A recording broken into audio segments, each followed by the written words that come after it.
Hey guys, even though I'm a pro fighter, you guys know I fought for Glory, Bellator, K1 a long time ago. Even though I've done all that, I still love watching fights, none more so than the old school K1 and the lightweights, 135 to 155, 155 in particular. So today we're gonna go back, we're gonna look over some of my favorite fights and more importantly, some of my favorite knockdowns. And as we go through these knockdowns, I'm gonna explain to you why I'm so impressed by them and really what you could do to implement it yourself or to avoid getting knocked down in that way. So let's jump on into the first fight. So first up here we're watching Albert Kraus versus Ludwig. Dwayne is actually quite well known for his UFC career now, but before that he did fight in K1 and was a very successful North American kickboxer.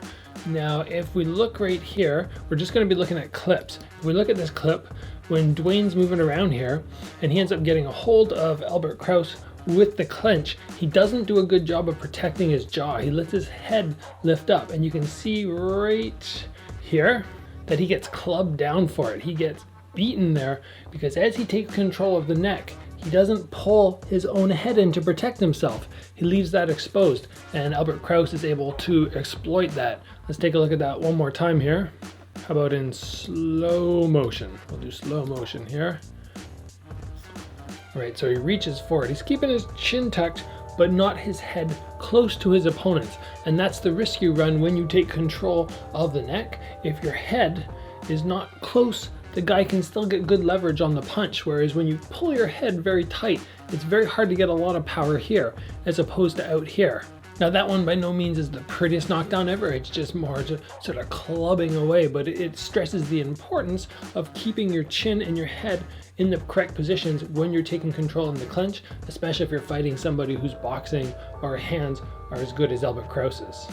All right, now we're gonna do the opposite of that. We're gonna flip the script and we're gonna show you how somebody, when they keep their head tucked and that clinch really tight, can implement really dangerous, effective knees. And this one is gonna lead to a lovely knockdown. So this is a Japanese fighter, Kohi, I believe. We just call him Kohi, and he's fighting Mike Zambidis. And lots of movement from Mike Zambidis. Obviously, the Japanese fighter wants to get on the inside and work that clinch, because you don't want to be at that distance where Mike can throw those hooks. That's pretty much all he throws is big hooks.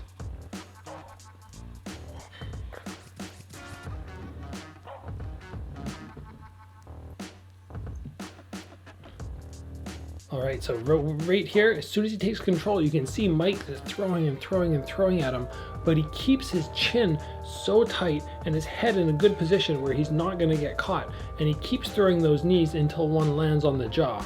Let's get a replay of that.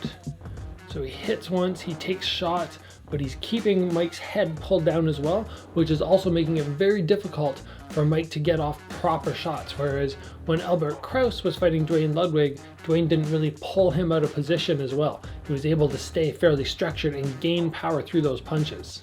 Let's watch that one more time. Drawing the head down as he sees the punch come, Kohi is able to drop his head to make sure that the punch goes behind and not land on the temple. I just love those two examples because the perfect demonstration that both sides work. The knees work when used effectively and the counter shots work when used effectively. So you have to make sure whether you're implementing either side, you're doing it correctly. All right, my next favorite fight, and this is actually a combo. We actually named a combo after this. We call it Kyshenko. And you can see here, one of my favorite fighters of all time from K1, Artur Kyshenko, right there, just unleashing those punches. And in this case, he doesn't actually get the knockdown right here. That'll come in a moment. He gets the combo and the 8 count. And that combo there, 1, 2, 3, 4, hook, cross, hook, letting 7 punches go just non-stop. He just rolled over him. And now just going for the KO because he knows he has him hurt. I actually styled my technique and a lot of my rhythm in the fight based on Kyshenko's movements. I knew of him before I became a top-level fighter, or people see me and they're like, oh, you kind of look like Kyshenko. I'm like, yeah, well, that's because I watched a lot of his fights and just recreated a lot. And boom, big left hook, big power shot. My body shot, which I'm actually known for, I learned from watching Kyshenko and just the way he was fearless when he throws that shot in there. And from that, I was able to try it in sparring and then implement it into my fights. All right, right here we're watching Petroysan in his first, I believe, ever K1 fight. And he's fighting Dzhabar. who was a pretty sort of a wrecking machine in the division at the time, just threw everything really hard and came after you, and he just had no answer for Petroysan here. And Petroysan did such a good job of just picking apart. Look at that, gets under the leg and fires to the body with that knee, just precision. We gotta see that in slow motion because they kind of change angles there and it throws it off. Let's bring up a slow motion of that. Here we go.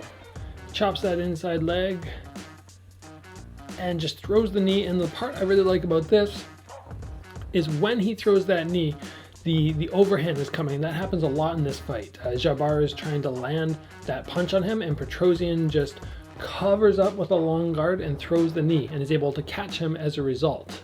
And this fight demonstrates the importance when you're throwing knees of protecting your head, because if you don't, you're gonna, we've seen it so many times, you end up getting knocked out or knocked down because of that. But not Giorgio, he does it just perfectly. Right, next fight, one of my favorite knockdowns ever, Buakaw versus Sato. Here we go. And that was just that fast. That was the second round, so we gotta get a replay on that. And this one was just so unique because he threw the punch off catching the kick. Let's get the replay here. So when one foot's in the air and you have your leg caught, you're very, very unprepared for a punch. And I've worked this loads of time and landed it lots in sparring, even though I haven't landed in a fight yet. And you can see he drags Sato into the punch, which makes it even more effective.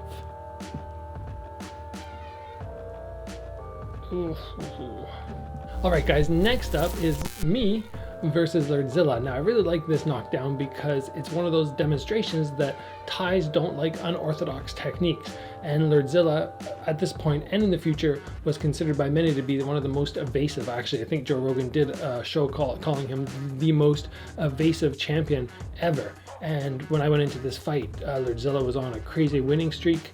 He was doing so well. Nobody was touching him. He was just, I think even after I fought him for almost the last 8 years or whatever, people just aren't able to touch him, but they're fighting him the wrong way. So let's take a look at this knockdown here. He's kind of goofy. He likes moving around, doing silly things.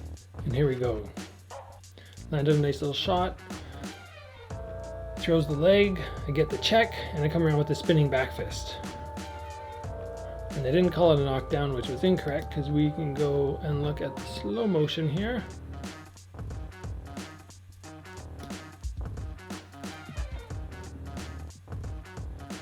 Here we go. One, boom. And he was just out, but he managed to turn it into a flash knockdown just because he's just good at taking a shot, apparently. All right, back to one of the fighters that we touched on at the beginning, Japanese fighter Kohi. He's fighting Albert Kraus, who we also touched on. Look at this, boom.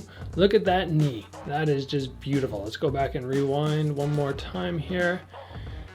He's moving around. He's a lanky fighter. Very sharp with the knees.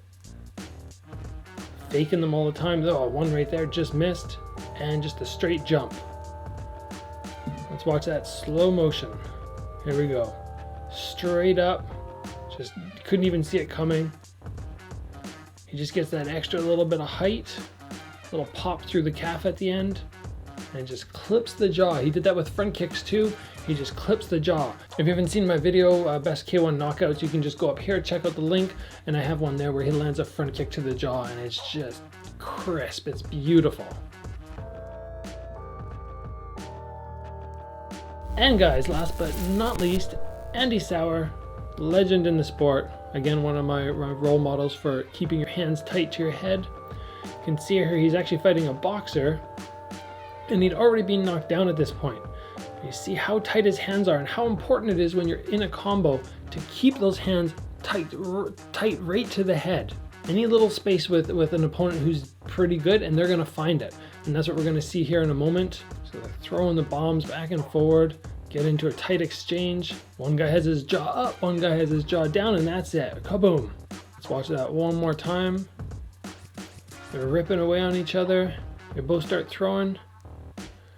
And if your chin's not down, at some point in your career, you're gonna pay for it. So that's why I try to always keep my chin really tight, take the shots off the forehead instead of the jaw. All right, guys, I hope you enjoyed sitting down and watching those knockdowns with me, getting a little brief explanation of why I think those are so amazing and what you could do to make it happen or avoid it. If this is your guys' first time to my channel, be sure to check out some of the other content. This video here is just for fun. I'm not doing too much teaching, but I do lots of instruction in the other videos, and you should be able to have lots of fun on the channel and learn a lot about kickboxing. So if that sounds like something that you're into, make sure you get subscribed, hit the like button, and I'll see you guys back here soon, hopefully, for another video.